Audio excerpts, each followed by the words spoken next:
Resilient by 1V.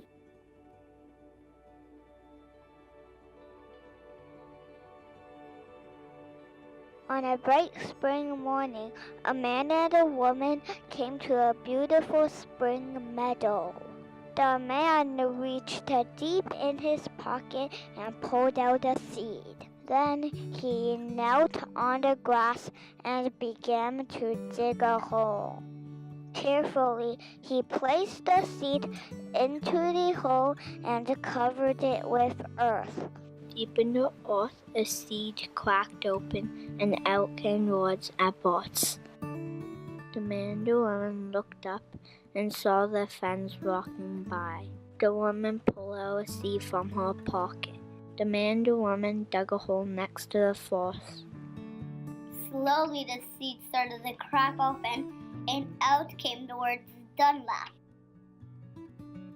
As their friends glanced up, they noticed their two friends come to join them. They too had special seeds. And when they planted in the earth, the word Taylor and Ross came out.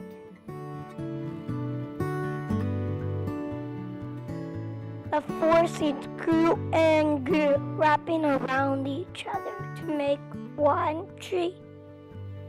The four friends watched the tree go bigger and bigger.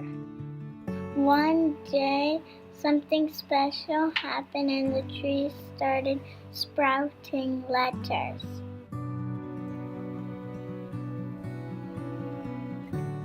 Each letter had its favorite leaf, where it will sit in the sun and rock in the gentle breeze of spring. They lived a happy life, hopping from leaf to leaf.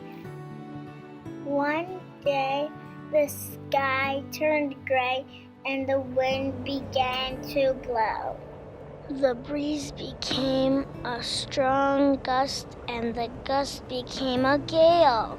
The letters clung on the leaves with all their might, but some got blown away, and the others were very frightened. When the first man and woman came back and saw their tree, they asked what had happened. We are hiding from the wind, the letters explained. Well, we know a lot about letters, they said. We can teach you how to make words if you get together in threes and fours. No, wind will be strong enough to blow you away. Patiently, the man and woman taught the letters to join together and make words. Some made short and easy words like dog and cat. Some made difficult ones like twig, leaf, and even oak. Happily, they all climbed up into the highest leaves. When the sky turned dark and the wind came, the letters held down tight, but some of them flew away. After the storm, the second man and woman came to check on their tree. When they saw what the storm had done, they asked the words what had happened.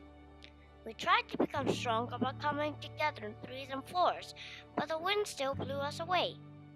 The woman said, maybe if you come together to make words that mean something, you'll be strong enough not to be blown away. So the letters rearranged themselves into words that meant something.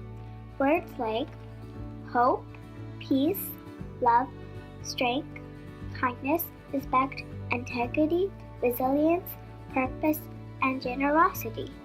Carefully, their words climbed back up to the highest branches. They sat there happily enjoying the warm sunshine until one day the sky once again turned dark and the wind began to blow. The rain soaked the letters and the wind roared. The words huddled close together and hung on tightly to one another.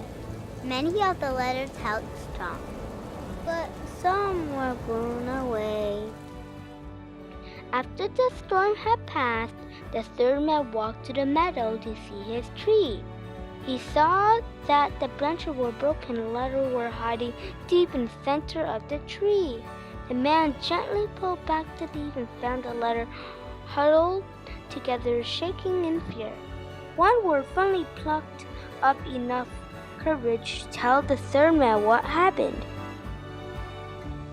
He told of the visitors who came to the tree and how they tried to help the letters.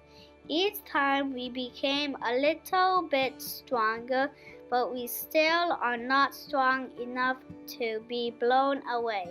The third man thought and thought and thought. Finally, he came up with a plan to make the letters strong enough so that no storm could ever blow them away. He said, "You are all good words. You mean something important, but as a single word, you stand alone. If you come together to make sentences, then no wind will ever blow you away again." Those had never thought of this. Now they can really write and say things. Best of all, they could say important things. With this, the letters happily positioned themselves in the highest branches. Now that they were all together, they were confident that no storm would ever blow them away again. When the sky eventually turned dark and the wind began to blow, the letters did not budge. They stayed in their place high up in the branches for all to see. After the storm, the fourth man walked into the meadow and saw his tree standing tall and proud. He sighed with relief, and now he knew his tree was strong enough for any storm. He knew the roots would always hold the tree steady below the earth, and the letters would stay together high up in the branches. He called all of his friends over to see what each of them had taught the tree. They saw how the tree had become stronger and stronger, and now their tree meant something important. And so, with happy hearts, the friends stood together and watched the sunset. From 4 tiny acorns, a mighty oak stands strong. Dedicated to Edmund and Daphne Eberts, Moffat and Margot Dunlap, Peter Taylor, and Robert Ross.